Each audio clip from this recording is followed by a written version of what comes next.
Welcome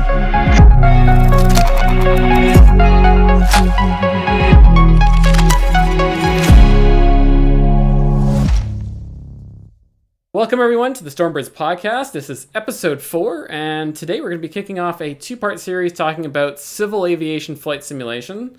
Our first part is going to focus on Microsoft Flight Simulator, and then for the second part, we're going to turn our attention to X-Plane. I'd like to welcome back 2 guests to the podcast. I have with me Jon and Casey. Both are long-time fans of flight sims, and both have experience developing 4 flight sims on a few different platforms. So I thought they would be the right crowd to have a really interesting discussion about the current state of modern civil aviation sims. So, Jon, let's start with you. Introduce yourself and tell us a bit about your experiences with sims. Yeah. Hi, I'm Jon Coughlin, and I'm a video game developer and an aerospace engineer by trade, and I've been doing flight simulation professionally for, about a decade in the aerospace field. And I started making flight simulation video games about 4 years ago. Made a thing by myself that I'm still picking at called Roger Meatball, and I made another couple small flight sim games, but now I am a full-time developer for Slitherine, who are a strategy and milsim game developer. Awesome. And you do a ton of civil aviation simming as well. Oh yeah, for fun. A lot of X-Plane, Microsoft Flight Simulator, Aerofly FS2. Yeah, a lot of civil aviation. Okay. All right. And Casey, over to you. Casey here, also known as Util Pioneer, out in the community. Not a flight sim professional, but I've spent a lot of time flying sims, mostly military sims, World War II, IL-2. But I've always dabbled in civil aviation sims, and it's a pretty exciting time to be involved with it. So I'm happy to be here and chat about it. For sure. And you've done a little bit of development work as well, haven't you? A little bit, yeah. I've touched the Microsoft Flight Sim SDK. I've done a little bit for IL-2, mostly the tutorials that I've come out with. Okay. I think Casey's being modest. He's done training tutorials for pretty much every plane in IL-2, and that's a pretty significant undertaking. So I appreciate that. Yeah, it is. It's huge, and there's a lot of crossover between learning how to fly those and doing the civil stuff as well. So yeah. So we're gonna start by talking about last year and some of the stuff that's happened over the last several months. And it was a big year for civil aviation and flight sim in general. So Microsoft Flight Simulator. Let's start with the big question. Just general thoughts. It came out in August, and we've had it for several months now. And how does the sim appeal to each of you? I think the coolest thing that happened at first was it got the world talking about flight simming. I had people that know that I'm into it ask me about it and say, "Hey, are you getting that? Have you seen that? How could I play that? And what do I need to experience that?" So it was really neat that even before it came out, it had the potential to get people into the hobby, interested in learning about flying, wanting to see their own house, and I was happy about that. Jon, what were your thoughts there?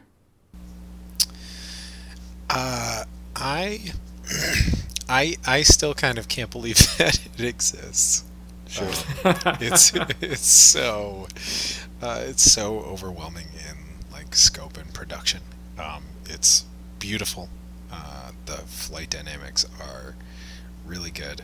I know that a really hardcore wing of the flight simulation community is going to feel the or is going to say things like the flight dynamics are not there yet, but like they're having messed around in the SDK, like it's a really solid flight simulation, and we don't have a bunch of payware planes yet that have been tested and tuned to their real world performance in the way that like any other super mature flight simulation would have. But like that doesn't mean that like the underlying flight model or flight physics are bad. They're really good. And yeah, I can't believe it got funded. I can't believe Microsoft made a thing that streams the entire world to our computers.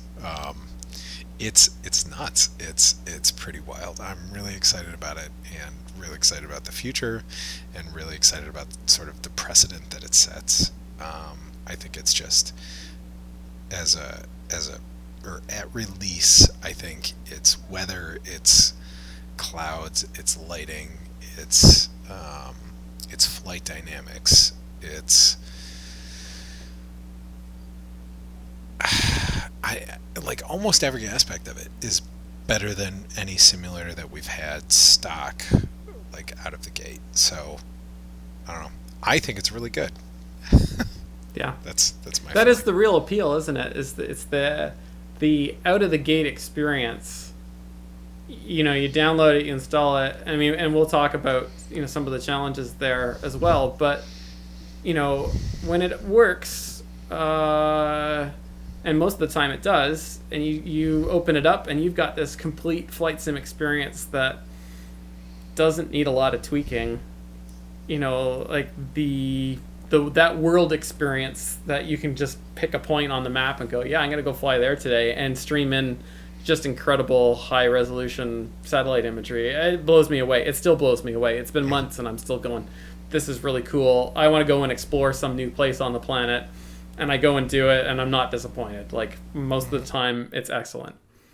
Yeah, I agree. And when that trailer hit, I think it was back at E3 2019, I had the same reaction. I can't believe this exists. I can't believe this is going to come out. It just didn't seem possible. And it from the beginning, it was a very ambitious project. Some of the things that they wanted to do from the get-go are things that haven't really been done before. I think particularly the streaming scenery. That was kind of, to me, the big game changer in civil aviation simming. Yeah, exactly. It was actually, I don't know if it was E3 that weekend, but I know for a fact it was... It's Flight Sim Expo. It was Flight Sim Expo, and John and I were both at Flight Sim Expo. It's the first time we met. It was the first time we met, exactly. And... I remember going back to my hotel room as the expo was wrapping up, and just checking to see what was going on my iPad that I brought with me, and there was this announcement about Microsoft Flight Simulator was back, and I just thought the timing on this is great. I wish they were at the expo. That would have been so much better. But yeah, it's a shame they weren't there. Yeah, but that was a cool moment for me personally. Just to have gone to the expo and have people talk about FSX kind of as being the sim that's kind of hanging on, holding on, and it'll never come back. Like I heard that uttered a couple of times over the weekend, and then here it was back. Yeah. That was like the first flight simulation event I'd ever attended as just personally as a regular human. I went and found a bunch of people who enjoyed flight simulation, and I was demoing a game, and my game the game that I was demoing in that moment was just like it was garbage. It just looks like absolute trash. And then Microsoft Flight Simulator has like this photoreal trailer, and then a year later they release a game that just like delivers that experience. I don't know. I'm still amazed that they delivered the game that they did, and it's had like bugs like any video game does, but it's just such a impressive phenomenon of a product. Yeah. And some of those bugs, I remember before the game actually came out, when we were playing around with it in the pre-release version, we kind of had that moment where we're like, well, there's a lot to love about it, but there's also a lot of inconsistencies in the scenery and a lot of bugs and glitches that we're experiencing, and a little hesitant to say that it was ready for release. But I think most of what we were experiencing in the pre-release version was pretty well ironed out by the time it came time to release it. Yeah, there were some issues I remember during that time, and a lot of it did get hammered out. A lot of people didn't see those. And then when it did get to release, I mean, there were still, and there are still, some issues. Absolutely. And maybe this is a good segue to talk about some of that, because that is one of our topics for the evening. We've lavished some praise onto Flight Simulator. What are some of the things that we're disappointed about, or that have been challenges? I mean, the install issue was probably the biggest to kick things off. There was filling every forum outlet that there was. I'm having problems installing, and a whole bunch of different issues. And I think you, Casey, had some issues, and I had a couple, and I did. Yeah, I had a hard time installing the game for a while. I think those did get ironed out, and I'm always willing to forgive a release for having some of those kind of fringe issues that a subset of the community experiences, and sure.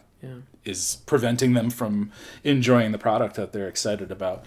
I think the ongoing thing that I'm still a little disappointed with is the updating experience. I have the Steam version, and it updates in Steam, and then it updates when you launch the game, and then you have to update the all the scenery packs that you have installed. And sometimes it feels like if you haven't flown in a while, you spend more time updating than you do flying. I don't know that there's a better way to do it, but it does seem like maybe some of the updating could be done in the background so that things are ready to go when you do want to fly. I mean, that's the same experience you have if you buy it from the Windows Store. Oh yeah, absolutely. Didn't want to say that the Steam version wasn't the one to buy or anything like that. Oh yeah, no, I don't mean that. I mean, even in in Microsoft's own store, you still have to weirdly update it seems like there's a separation between the game client, the base packages that the game runs on, and then any packages that are like third-party add-ons that the game, or that you might buy in the dedicated Microsoft Flight Simulator store. And that's a lot. that's a weird amount. It seems like the first two steps should be dropped down to one. It's a strange thing, and I think it still falls. You mentioned the initial install troubles. I think that still falls under those install troubles, because you can try to launch the game and find out that your game's not updated, but then your game gets updated, and then the game is running, and then it goes through a weird big update, but also asks you if you want to. I don't know. It's not smooth. It's not a smooth experience to get flying when you've been gone for 2 months. Yeah. Yes. For sure. And then a lot of people don't know that the marketplace update is even there. I didn't even know. And I buy a it's lot so of easy stuff. to miss, and I didn't know. And I had bought a lot of stuff, and I had done some reviews, and people are saying there's an update out, and I was kind of assuming that update was happening automatically, which it was absolutely not. That's a bit of a user experience miss, I think. Mm-hmm. Well, I think in terms of basic, or in terms of the state of the art for flight simulation, maybe not.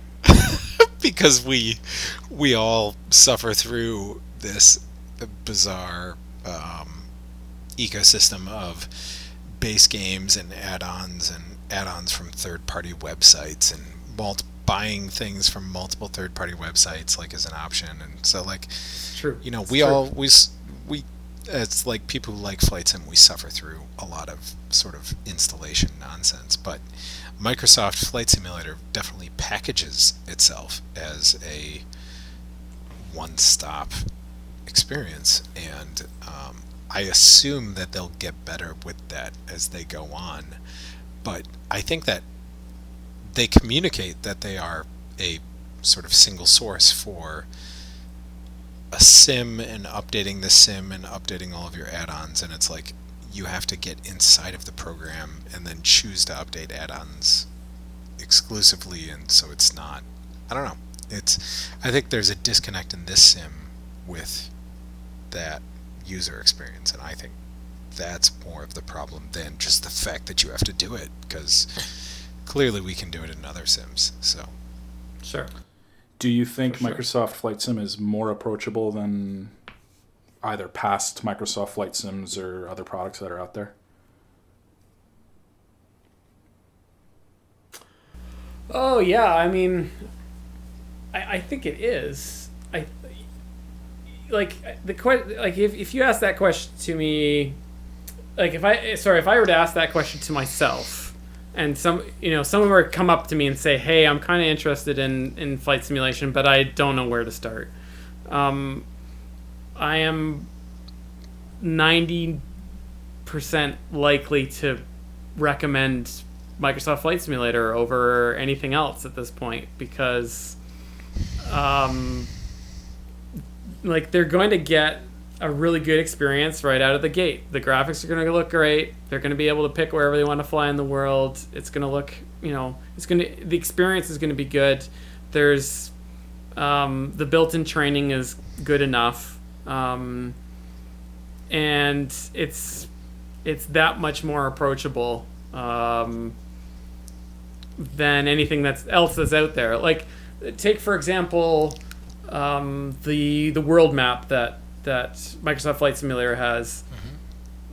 I think that is a great feature. I'd love to see that on some of the other civil sims, because it's so easy to go, okay, well, I want to fly here, and I don't know what the call number, I don't know what the numbers are, or the letters for this airport.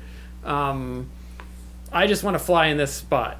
And so if you're coming into this hobby new, or with less sort of serious ambitions, and that's going to be a large number of people, should be. I think features like that just make it so much easier to just get in and go and have a good time, learning how to fly, flying around, seeing things, that kind of thing. Other sims kind of assume, I think, that you're a serious, maybe you're training to be a pilot, and you know what your local airport the letters are, and you are going to plug that information in and go. Like, I think there's a different sort of expectation and assumption there. I agree. Yeah, and that might be the reason I think most of us first got into flight simming on Microsoft Flight Sim products, one or the other. At least for me, I don't want to speak for you guys if that's not true, but it seems to be pretty common entry point, the franchise as a whole. So it's nice to see maybe a whole new generation. Well, this new iteration of the series will be their introduction to flight simming. And I agree, to the time from opening the software to being in the plane of choice, in the place of choice, is quick and very easy to use. The interface, it's not perfect interface, but it's not intimidating, I guess, is maybe the best thing you could say about it. I don't still love the world map. I think, they made a promise of, hey, go fly over your house and take a look. And, that was the first thing I tried to do. And I zoomed in on the map and I said, I can't even tell where my town is, let alone my house on this map. So I would love to see that world map maybe pull in Bing satellite. As you zoom in, it's providing higher resolution imagery. But I agree. If you want to pick a place in the world and you want to pick a plane, and you can just start flying immediately. You might crash immediately too if you're new to flight simming, but I think that's the kind of everybody's first time. Yeah, exactly. Yeah, I think those are good suggestions for things that should be in there, because once you zoom in, like, you can't see anything, you don't know what city that is definitely, or town or whatever, that is definitely a weak spot of that system. I mean, it's surprised by that. Yeah, it's a weird spot of the sim. It's like totally incongruous with the design of the rest of the simulation. Like, you hit fly and the world is like photoreal, but you're back out in this world map and you're in like just a blank gray nonsensical thing that only has it could be a fully gray screen in front of you and like a couple of dots that indicate airports, and it's like little farm strips or something when you're that far zoomed in trying to find your house, and it's just it's a weird thing. It doesn't make sense with the rest of the game. It's once you hit fly, it's incredible, but it's a weird world map. Well, also once you hit fly, for those of us that are doing kind of the more complex route flying, the in-game VFR map, I also was a little bit disappointed with that, and I think we're relying more on third-party tools, and I wish that we had a more integrated solution for that. Not that you need a full res kind of street map to pull up, but something with more of the radio nav beacons and a little bit more information for you.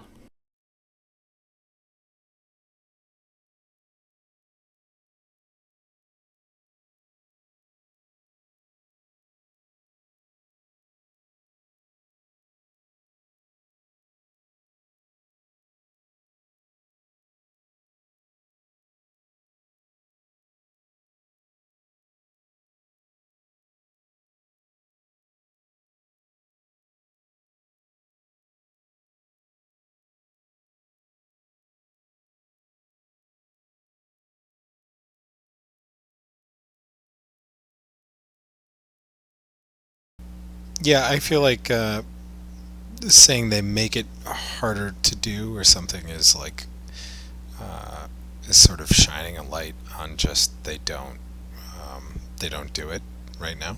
Like those maps do not give you detailed or airport or even like overview airport information.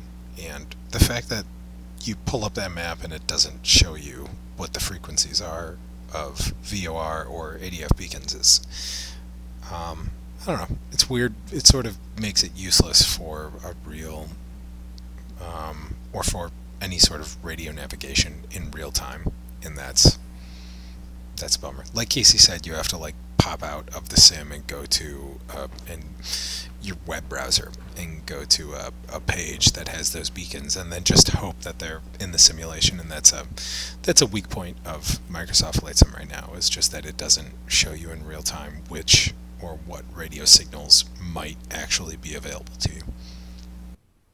Yeah, for sure. Yeah, I mean, I usually end up popping out to SkyVector on my desktop, or I get out my iPad and I try and muddle my way through the interface there, and pull up the information that way. And the thing is, like, all that information is already in the sim, because if you go and punch in the correct VOR, for example, it's there. You're gonna get it. Your radio tunes to it. Yeah. Yeah. So it's the data is there, but it's just not part of the UI layer yet. I'm sure they'll get there. It's weird that it wasn't there, but right, the data being in there is probably the bigger challenge than the visualization of that data. Agreed. Yeah. Other glitches and bugs that you've seen or that you feel are bringing the experience down a bit? I had a lot of issues with time compression at first. I think they got a little bit better recently. Correct me if I'm wrong, but no, they got better, but you still can't go above, like, I don't know. I don't go above 2 or 3 time compression. I wouldn't go above 4. Yeah. Like, it gets pretty wonky. So when you're on those long legs and you want to kind of cut to the more interesting part of the flight, it's disappointing that you can't increase time faster without running the risk of the sim just crashing you. Yeah, I've not had the sim crash for a while because I sped things up. That seems to be largely fixed. No, I mean the plane. Yeah, yes. the plane crashing. Yeah, right. I've had a few. And even, no, I haven't had any client crashes. Right. Recently. And even when you do pull back the speed, things are still kind of messy, and it takes a while to sort out. And at which point, yeah, you could have crashed your plane by then. Yeah. And also no UI display of your time compression. No. Right? It's you still need to just kind of know what you're going back to. Look at the clock. That would be nice. Look at the physical clock in the cockpit. Or I think it was... One. Right. Compare it, synchronize it to your watch. to your internal, to your personal internal measure of seconds. Right. And I think my trick was going all the way down until you're going as slow as possible, the slow speed time compression, and then going up 2, just because I knew that if I hammered the button a bunch of times and then I went up 2, I was good. I was back to real time flying, not flying and wondering, am I actually in real time? No, it feels a little sluggish. I just count to myself 1, 2, and stare at the clock and see if it's within 25%. You've got you didn't break out the metronome and no, I just have a great personal internal a biological clock. I would say maybe related to that has been some of the glitches with Autopilot, because that has gotten me a few times. I don't think it's as bad as it was. I think Autopilot's it is a lot better. Autopilot's pretty. A lot better. I don't know. I won't say it's as good as any other sim, but like it's pretty manageable at this point. At least I don't know. Maybe I haven't flown for like hours and hours, and I think time compression used to be like a major bug, but I haven't noticed Autopilot time. Well, I don't know. If you're flying on Autopilot and you have time compression on, you sort of just have to sit at the computer, and then if it wigs out, you just disengage and slow down. I don't know. Yeah, that's usually the solution. Like I've had issues with Autopilot and time compression in some of the airliners where it didn't. So I had the issue where I came out of Autopilot. I hit the Autopilot disengage button. The chime played. The light went off, but I still had no control over the aircraft. And it took another, I want to say, 3 or 4 minutes before it caught up. That's the best description I can use for what happened. So there's still some weirdness there that needs to be taken care of. I can't come up with a more technical description of it because I'm just going to call it weirdness. Yeah, it's issues like that I think still kind of infuriate people from time to time. I can get that, but a lot has been fixed. Like the last couple of big updates have solved the vast majority of the weird Autopilot issues I was running into. The community's really good about pointing stuff out too, and when things are not working properly or the way that they should in the real life equivalents, it seems. Yeah, and the really exciting thing, I think, jumping into some more sort of positive things that have happened, are some of the groups out there like Fly By Wire. Like the work that they've done for the A320neo. There's a group working on the CJ4, and I think there's a couple of people working on the 747 as well. There's a lot of community members that are stepping up and going, okay, this isn't right. We're gonna mod in this detail, and I know that there's ongoing discussions on how to make those part of the core experience. So I'm very hopeful that turns into something. It's great. People rally around the aircraft that they really love and the aircraft that they really know and try to make it a better experience in the sim they want to fly it in. Yeah, it's a fantastic thing to see. And like, there's such a big community and there's so many people working to positively benefit it. It's very exciting to see. Like, I think we're still early days. I think it'll be years from now where we can turn around and really say, what happened or what this all sort of amounted to. But I see a lot of exciting things on the horizon. Maybe we should use that as a segue to talk about things that we're excited about that are coming up.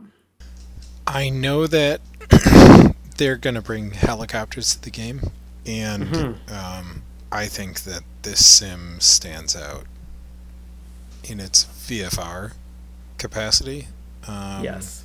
When you fly low and slow in this video game, it's like no other sim we've ever had. It's not comparable to X-Plane or IL-2 or DCS going into the combat sim space, but like they're real flight sims. And then the only thing I can compare it to is like Arma 3, which it's developed as an infantry video game, so then when they put helicopters in it, it's very focused down on the ground. And when you fly close to the ground in Arma 2, you're aware of like sort of almost every pebble and rock and shrub that could get in your way, and that's like what it feels like in Microsoft Flight Simulator, which is simulating the entire world in a photoreal sense. And so I mentioned it up front, but it still blows my mind away. And it's great to fly bush planes or general aviation planes down low to the ground in this game already. And as soon as they get helicopters, it's going to be really hard for me to go back and fly anything that sort of doesn't even attempt to approach the low level of ground density of this game. If they had a helicopter flight model in Microsoft Flight Simulator, it would be far and away the best helicopter flight simulation that we have available. X-Plane has incredible helicopters. They have amazing flight dynamics, and but when you're like down low on the ground, X-Plane is just garbage. It's so bad. And I love it, and I own a bunch of helicopter payware in that game, and so yeah, I'm excited for them to get helicopters, but just to get like payware aircraft in general. I mentioned earlier also that like I've dabbled with the SDK, and I'm pretty confident that the underlying aerodynamics of Microsoft Flight Simulator are excellent, and that payware developers will be able to take advantage of all of those. And so the more planes that we get that are deep in systems and tuned to legitimate aerodynamics, the happier we're going to be. And I want to fly stuff like right at the treetop level. I'm really excited about it. Yeah, those are two great points. Is the helicopters and getting some more, or getting some very high-end payware aircraft coming to the sim. I think those are both going to be great experiences and expansions to it. Casey, what about you?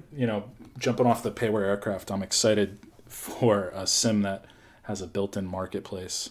Mm-hmm. I'm not against buying aircraft or scenery or anything on external websites, and I'm more than happy for the developers to get the money that they deserve for creating these products. But if you've ever reinstalled a flight sim on a computer where you've owned a lot of craft and scenery, it's just a miserable experience to have to re-download everything or reconfigure everything. So, I don't have any specific planes that I'm looking for. I'm definitely going to fly some helicopters with John when they're out there. For sure. But it'll be nice to be able to browse a fully fleshed out marketplace and just say, oh, hey, that's something I didn't even know existed, and that seems really interesting to me. So, yeah, looking forward to that.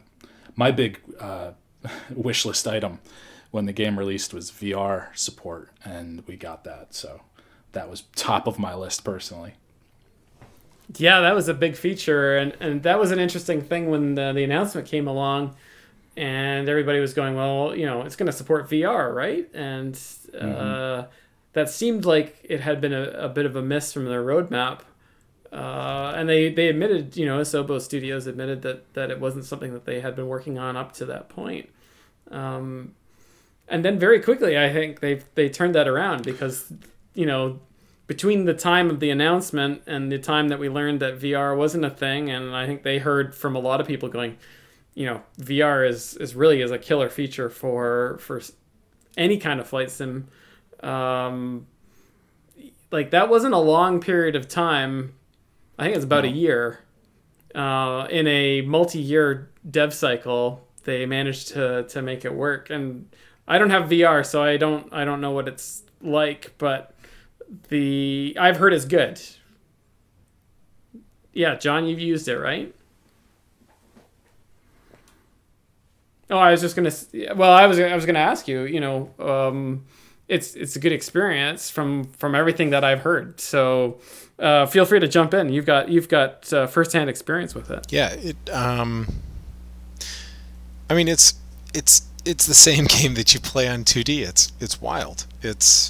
You spawn into Microsoft Flight Sim with a VR helmet on, and you can fly over your own personal house in VR. And in terms of like graphics and frame rate and stuff, like if I compare it to other flight sims, IL-2 is still the best or the most consistent fast running VR experience that runs at like above 60 frames a second on my computer and headset, and then I think DCS and Microsoft Flight Sim are pretty similar. They stutter just a little bit, and that's just on my personal rig. And then I have no idea where to place X-Plane because it's sort of I've never fully gotten it running. It's a weird. I love X-Plane, but it's like a weird program, and it takes a lot to re-rig your X-Plane setup.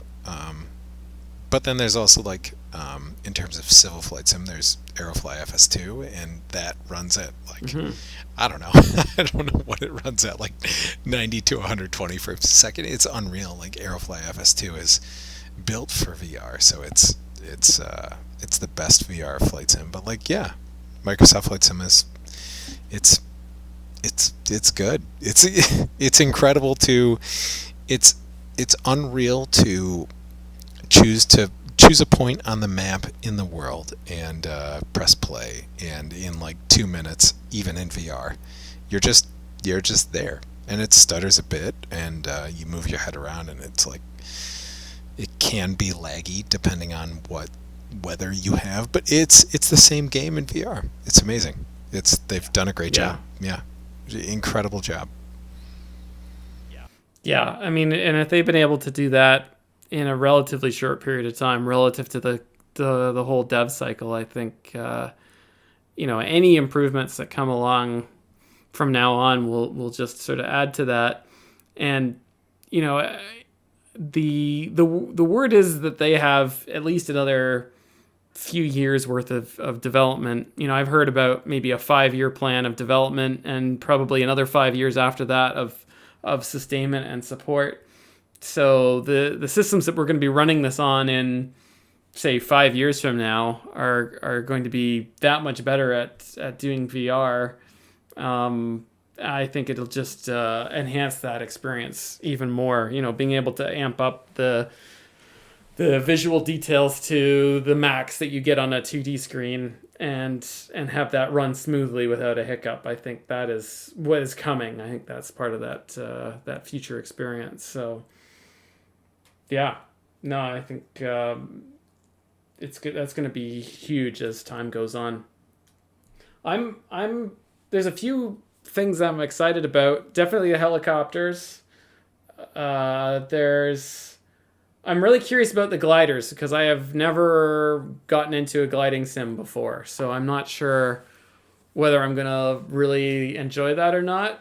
But I'm cautiously optimistic and excited just because of how good the weather modeling is, and how good they have airflow modeling around mountains and different kinds of terrain. I think that is certainly in a powered aircraft, that's already kind of exciting to me. I've gone flying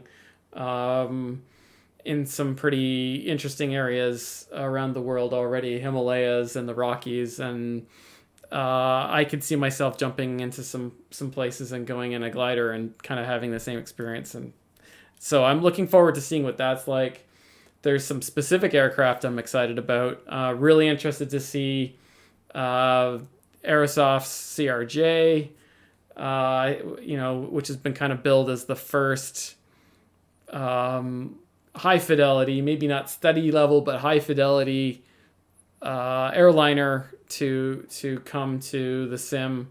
It'll be interesting to see the other high fidelity or potentially study level airliners come, but I think those are still a ways out.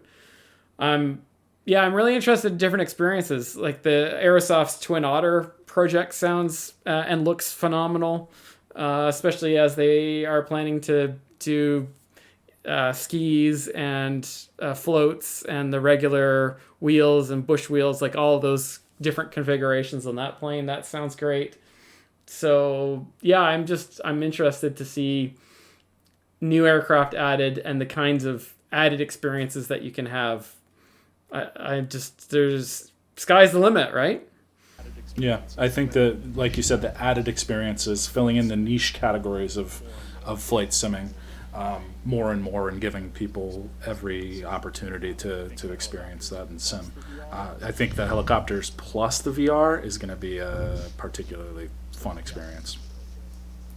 Yeah, that sounds really good. What else do we have to talk about tonight? We've got, where do Microsoft Flight Simulator's clouds rank in 2021 year of the clouds in flight simulation, based on what we've seen so far? I mean, they're the best. they're the best. Have you guys seen any better? I mean, we've seen clouds in DCS trailers, but like, I mean, it's comical to compare Microsoft clouds to like X-Plane clouds or something. The only other, it's just like a joke.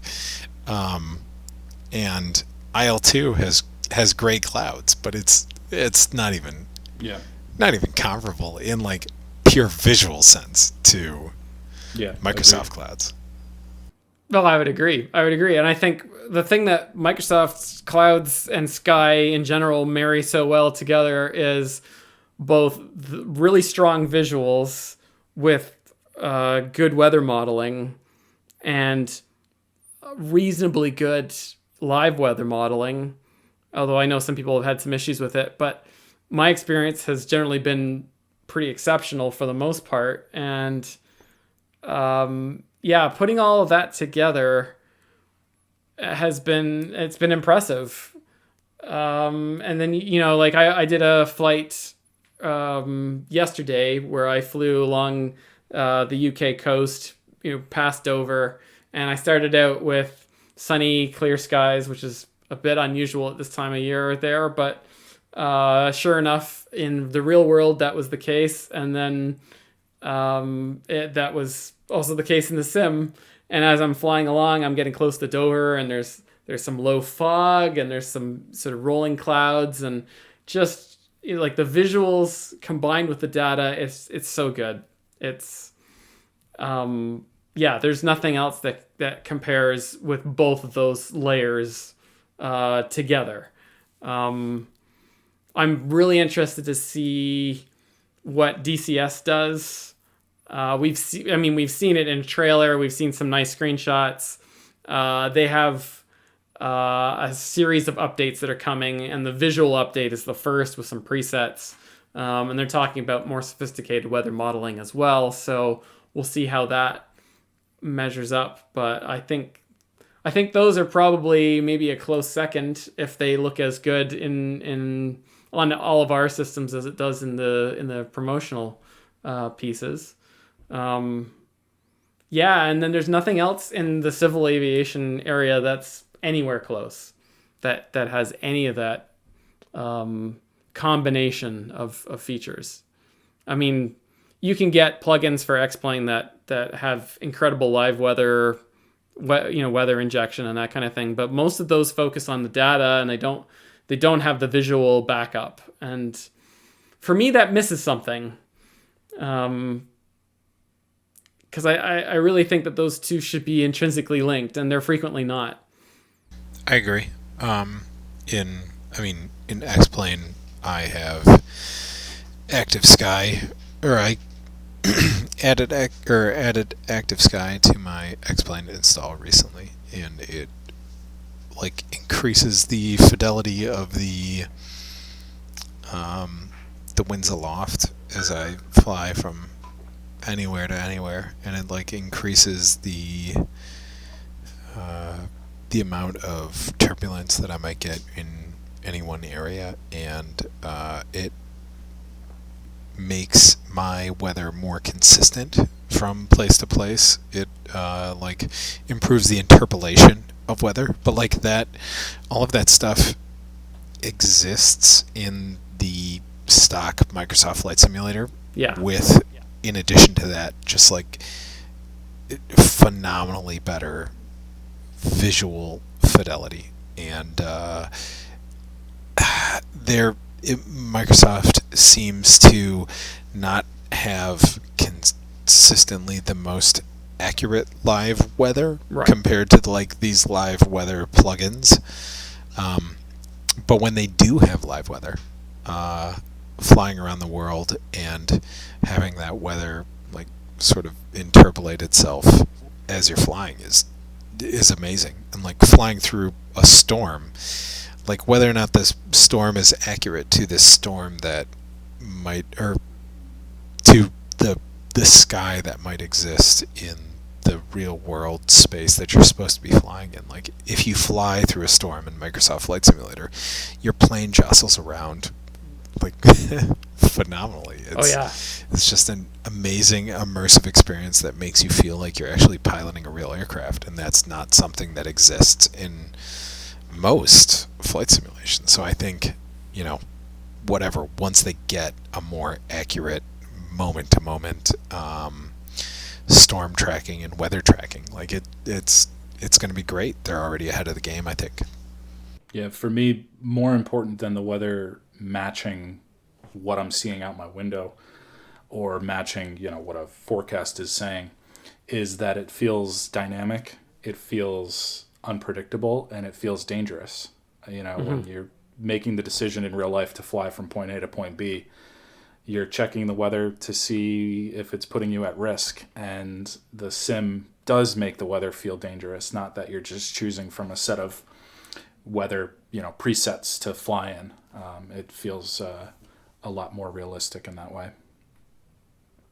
Yeah, it does. And I like what you've compared it to in terms of the real world experience, where you want the sim experience to feel a little bit dangerous or unpredictable, because a lot of the time I'm gonna hop in and fly somewhere from point A to point B, and it may be halfway across the planet from where I live, and so that it matches the clouds outside the window of that location exactly doesn't matter quite so much, but that I don't know exactly what the experience is going to be between A and B necessarily. Yeah.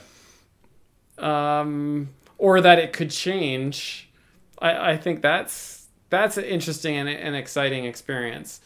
Do you guys fly mostly with live weather on? All the time. Okay. Interesting. Yeah. Always. Yeah, the only time that I don't is if I'm I've started doing some screenshots for some I'm going to do some reviews of different airports, and most of the time I'm flying with live weather, but occasionally I'm I'm going to turn this to summer and going to have a look at it from with some different clouds in the background and that kind of thing. But most of the time, if I hop in and I'm going to do a flight from somewhere, live weather on every time. Cool. Same. Yeah, it's just such a cool experience. I also really like how the weather makes for community experiences when there's something going on. So I remember very clearly, I flew into a couple of hurricanes last summer after at the end of the summer after the sim had come out, and like there were two parts to that experience that were really interesting. One was that this was very much a real world storm, and these were places that could be affected by it. So there was that connection that I suddenly had. But then there was also this community element to it where you could zoom in on the map and there were hundreds of little green airplane icons flying in and out of this storm because everybody wanted to go and see what it was like to fly into a hurricane in Microsoft Flight Simulator. And I just remember, getting out over the water and flying into the storm, and I took incredible screenshots, and I just sat there with my, picking up my jaw off the floor because I'd never had a video game experience or a simulator experience that was like that. It was like nothing else. And I got chills. Like I got chills flying into this thing, which gives me a bit of an appreciation for some of the Hurricane Hunter pilots. Like that must be an interesting job. I don't know if you got a chance to do any of that or just fly into any old storm, but I've flown a little bit into storms and stuff, but like I feel that way every time I open the sim. Yeah. Every time I open Microsoft Flight Simulator and I get in a plane and I start flying and look around and like I see. I mean, it like technically it's just real world ortho imagery streamed to your computer with trees sort of like flooded around to maybe cover up any areas that that's placing like a value assessment on what they're doing, but like there's more trees than there need to be in the world, or than it maybe actually exists in the world. But like it's amazing. It's like photoreal. It's the lighting is magnificent, the clouds are magnificent, the sky always looks like it's ready to be photographed. It's just, I don't know, it looks incredible. And especially when you go through weather, I think something that maybe we haven't talked about yet is like the pilot physiology when you fly through a storm, or when you fly through any aspect of weather, when you fly through any uneasy air. As soon as the plane jostles around, like your pilot view jostles around, and like in X-Plane, for instance, you have to pay for an add-on to make that happen. Like your plane might bounce around in the air, and you would have almost no idea. If you're looking at your instruments, maybe you'll see a couple dials like flicker or something, but like you don't actually realize that you're being tossed around the sky. But in Microsoft Flight Simulator, it's just built in stock to the sim that your pilot head responds to the accelerations that are on the plane in a, I think, pretty reasonable and realistic way that makes you feel like you're flying like sort of a river of air, like you actually are in the real world. And it's incredible.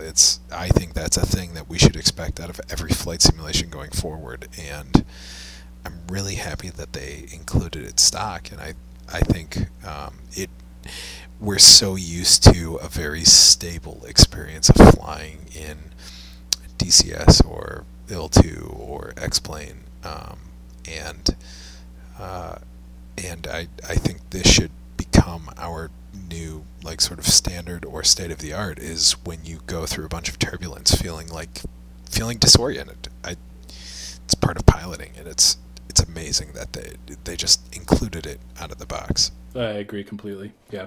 The fact that the plane, you can tell that the plane is heaving and jostling around, and even if it's doing that in other sims, you didn't get the sense of it happening. And it's hard, in real life, you're going to feel that on your body. You're going to feel the forces pushing you around. And it's hard to translate that into a 2D or even a VR experience, but they've handled that really well. Yeah, they have. And I've almost come to take it for granted, but you're right. When you jump back to other Sims, they don't necessarily have that. And in this, it's just part of the experience.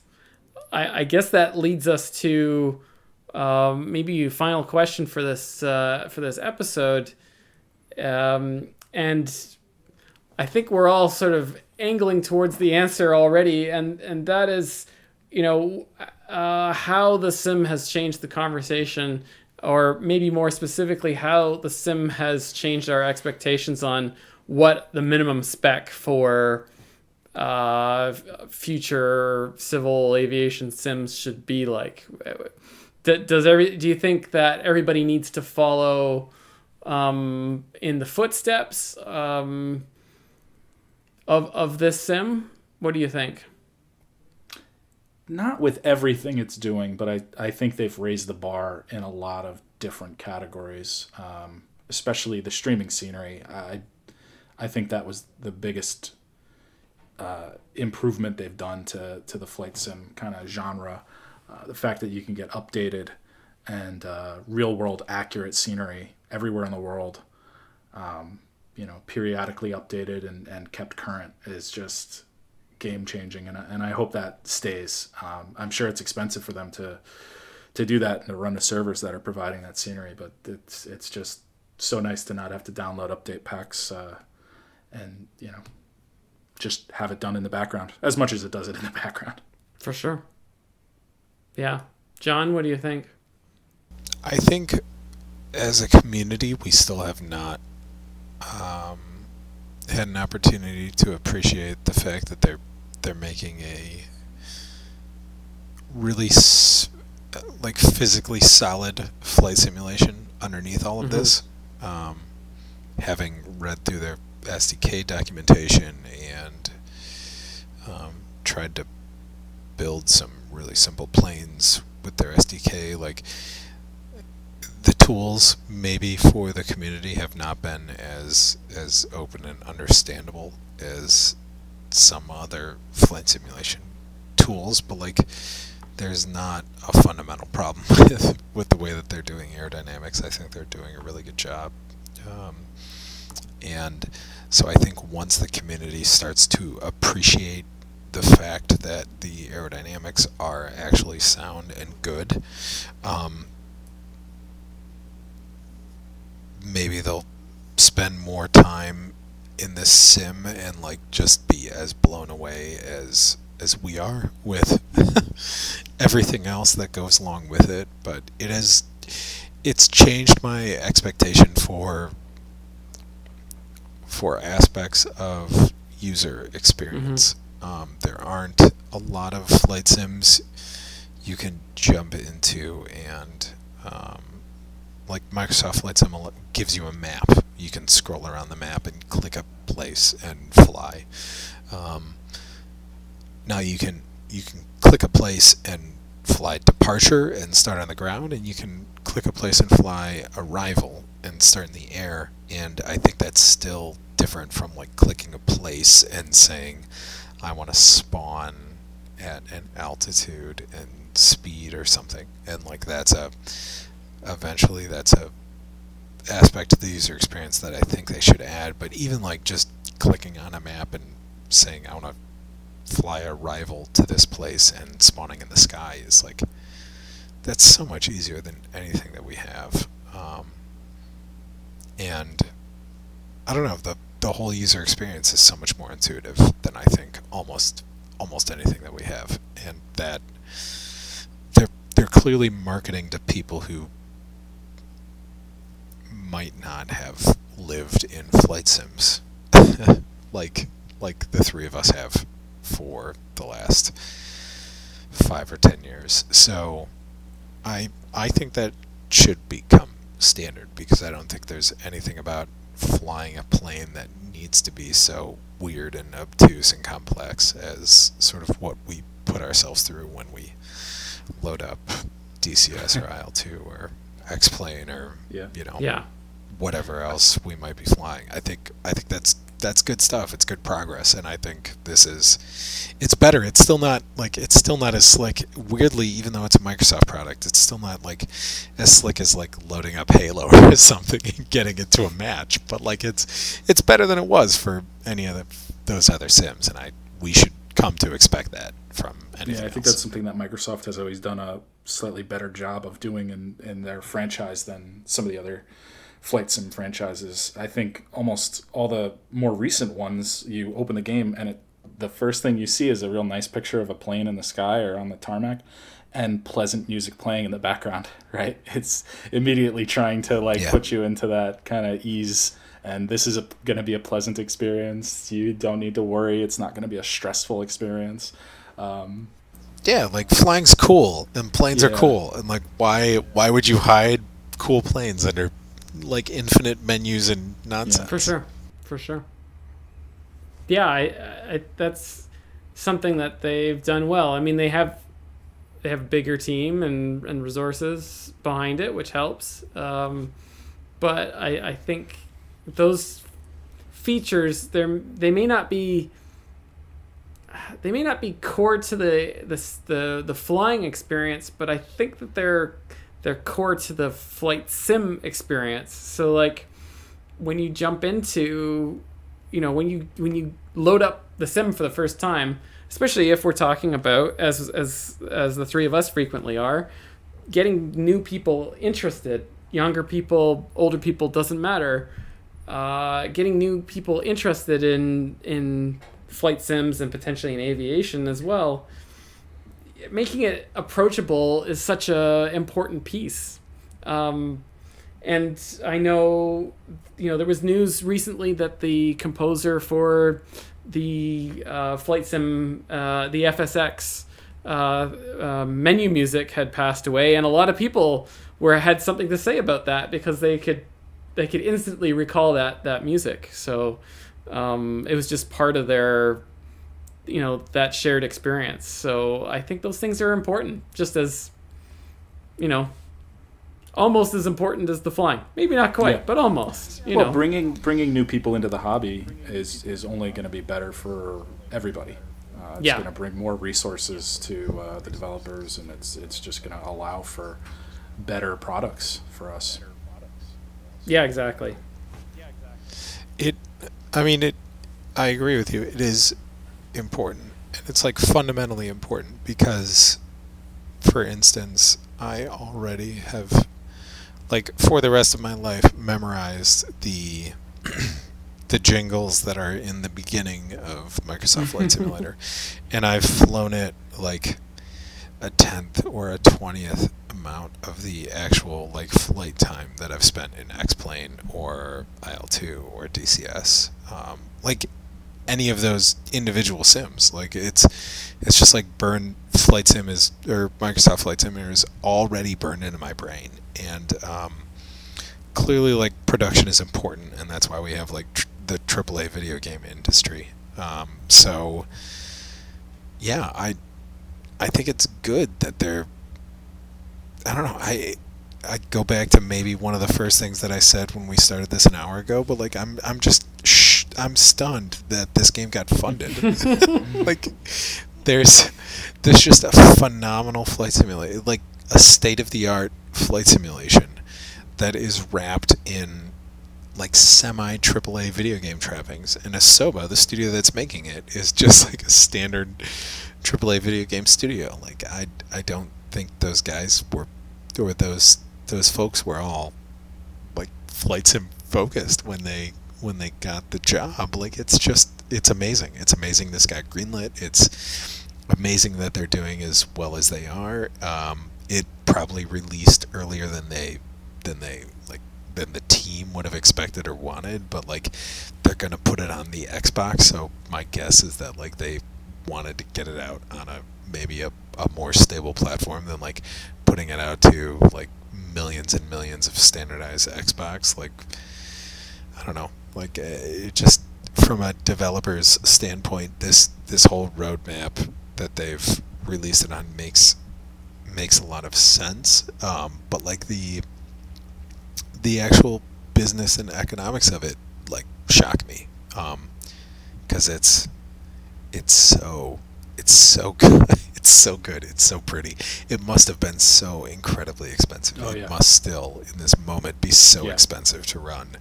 I think we're really lucky Yeah. to have this game, and to know that this game's just going to be around, and that third parties can make great planes for it. Like, we're really fortunate. It's a good time to be a flight simmer. Casey, any final thoughts? No, I think we covered everything I wanted to chat about. And it's just, I'm happy with it. I think, even all the issues that it's had and some of the polish work that it could use, I'm being nitpicky. It's really the best civil aviation sim experience I think I've ever had. So. Yeah, I would agree. And I think we'll leave it on that. So that is the wrap up for episode 4. Look out for episode 5, because we're going to come back and talk about X-Plane and some other sims as well. So look forward to that. Take care, everybody. Thanks. Yeah, see you guys.